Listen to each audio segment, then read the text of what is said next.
समय के साथ संस्कृति, सभ्यताएं और मान्यताएं, प्रचलन ये सब बदलते जा रहे हैं। बहुत सारे ऐसे संगठन हैं जो इस बात के लेकर दुहाई देते हैं कि कहीं ना कहीं जो त्यौहार हैं, यानी यूँ बात करें दीपावली की बातचीत की जाए या फिर होली की बातचीत की जाए, गणेश उत्सव की बातचीत की जाए या नवरात्र की बातचीत की जाए, इनमें अलग अलग तरीके से संरक्षण होना चाहिए। कैसे? तो दीपावली में संरक्षण हो गया सबसे बड़ी बात कि पटाखे ना जलाएं, होली में संरक्षण हो गया जल का, और इसके अलावा मिट्टी के गणेश जी बनाए, तमाम ऐसी चीज़ें। लेकिन अब एक मांग उठी है, राजधानी भोपाल से उठी है, और मांग उठी है इस बात की कि जो बकर ईद है उसे भी इको फ्रेंडली जो है वो मनाया जाना चाहिए। और जो तस्वीर आप यहाँ पर देख रहे हैं, ये देख रहे हैं कि संस्कृति बचाओ मंच मध्य प्रदेश ने एक पत्र लिखा है जिसमें शहर काजी महोदय एवं समस्त मुस्लिम धर्म गुरुओं के नाम ये पत्र है, और पत्र की स्याही जो है वो सुर्ख हरी नज़र आ रही है। और इस पत्र में आखिर क्या लिखा है, तो हमारे साथ अध्यक्ष यहाँ पर तिवारी जी मौजूद हैं। तिवारी जी, क्या लिखा है पत्र में?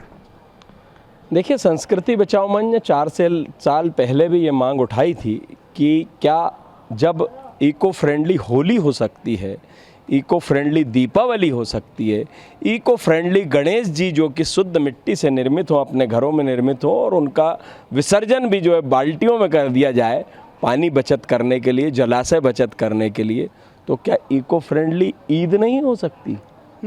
क्यों नहीं हो सकती? धर्मगुरुओं को पहल करनी चाहिए। मुस्लिम धर्मगुरुओं को कहाँ की मान्यता है कि आप हजारों लाखों लीटर जो है खून नाली में बहा दें और हजारों गैलन जो है पानी उस खून को बहाने में लग जाए, और जगह जगह खाल पड़ी हों, जगह जगह प्रदूषण फैले, जगह जगह जो है बीमारियां उत्पन्न हो, उसके बचाव के उपाय सरकार करे या समाज करे। तो कहीं ना कहीं अगर इको फ्रेंडली बकरे का निर्माण करके प्रतीकात्मक अगर कुर्बानी दी जाए तो मुझे लगता है कि बड़ा उत्तम विचार। मैं आपको यहीं रोक रहा हूँ तिवारी जी, ये इको फ्रेंडली बकरा क्या है? इको फ्रेंडली बकरे हम लोगों ने निर्माण किए थे। अच्छा। हाँ, मट्टी के बकरा। हाँ, मट्टी का बकरा बनाया। आपको हलाल करना है, उसको आप कर लीजिए।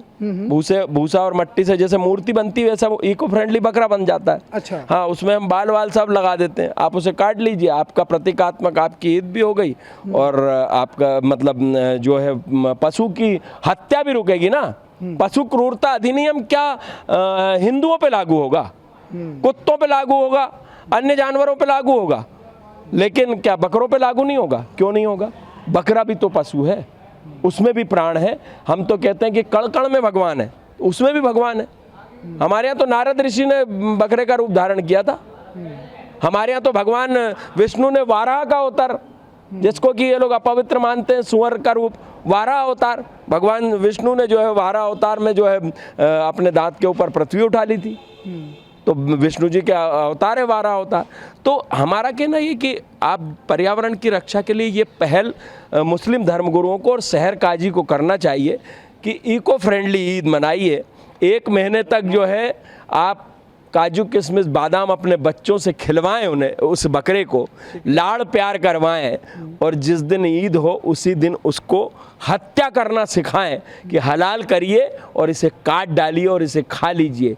उसके मन में क्या जिज्ञासा उत्पन्न होगी, वो कहाँ से वफादार होगा, वो कहाँ किसी के प्रति जो है अपनी संवेदना रखेगा। उसे मालूम है कि मैं तो जो मुझे पाल रहा उसी को मारना है। तिवारी जी, मैं शाकाहार और मांसाहार के बीच में तो बिल्कुल नहीं फंसूंगा, लेकिन जब मैं आपका लेटर यहाँ पर पढ़ रहा था, पत्र, तो उस पत्र में मेरे को एक चीज़ दिखाई दी। आपने कुछ जिक्र किया प्रदूषण, पर्यावरण और तमाम चीज़। होली पर इको फ्रेंडली होली क्यों? क्योंकि पानी बचेगा, लकड़ी की जगह गौकाष्ठ जलाएं, जिससे कि लकड़ी बचेगी, हमारे पेड़ पौधे बचेंगे, शुद्ध हवा हमें प्राप्त होगी। इको फ्रेंडली दीपावली, जिसमें कि फटाके प्रदूषण करेंगे तो आपकी जो हवा खराब होंगी। आपको पर्यावरण की रक्षा करनी है, इसलिए इको फ्रेंडली फटाके जलाइए। इको फ्रेंडली गणेश, जिससे कहीं पीओपी की प्रतिमा होगी तो आपकी गाद जो है वहाँ पर गलेगी नहीं, तालाब भर जाएंगे। तो क्या सिर्फ सनातन धर्मियों के लिए? मैं मांसाहार की बात ही नहीं कर रहा। मांसाहार में केवल बोधे का तो खा ही रहे हैं ना आप, बड़े का मटन आप खा ही रहे हैं, मुर्गे का आप खा ही रहे हैं, लेकिन कहाँ पर लिखा है कि पैगंबर साहब ने अपने बच्चे की कुर्बानी दी थी? अपने बच्चे की कुर्बानी देकर, और उन्होंने ऊपर वाले से इबादत करी थी, तो वो बच्चा जो है वापस जिंदा हो गया था। कोई ऐसा बड़ा धर्मगुरु है क्या, जो ऐसा नवाजीन है क्या, जो इबादतदार है क्या, जो अपने बच्चे की कुर्बानी देकर ईद को मना सकता? नहीं। तो इस जानवर के साथ ऐसी क्रूरता क्यों? और एक और बात याद आ गई मन में। हाँ बिल्कुल। पेटा एक बहुत बड़ा ग्रुप है, वो पेटा वालों को भी इसमें सकारात्मक प्रवेश करना चाहिए और इनसे निवेदन करना चाहिए। सबसे पहले तो मैं शहर काजी और धर्मगुरु, मुस्लिम धर्मगुरुओं से मांग कर रहा हूँ कि एक सकारात्मक पहल करिए, जिससे कि समाज आपको एक अच्छी नज़र से देखे और आपका सम्मान करे। पत्रकार हूं तिवारी जी, तो एक क्वेश्चन तो मैं आपसे यहाँ पूछूंगा ही। देखिए क्या लगता है कि ये जो लेटर है इससे कहीं विवाद न बढ़ जाए? देखिए, विवाद हम जन्म देना ही नहीं चाह रहे हैं। धर्मगुरु, मुस्लिम धर्मगुरु हमारे जो साधु महात्मा रहते हैं, धर्मगुरु रहते हैं, हम उनसे बात कर सकते हैं। तो ये मुस्लिमों के धर्मगुरु हैं, तो मैं जो मुस्लिमों का धर्मगुरु होगा उन्हीं की आप बात मानते हैं ना।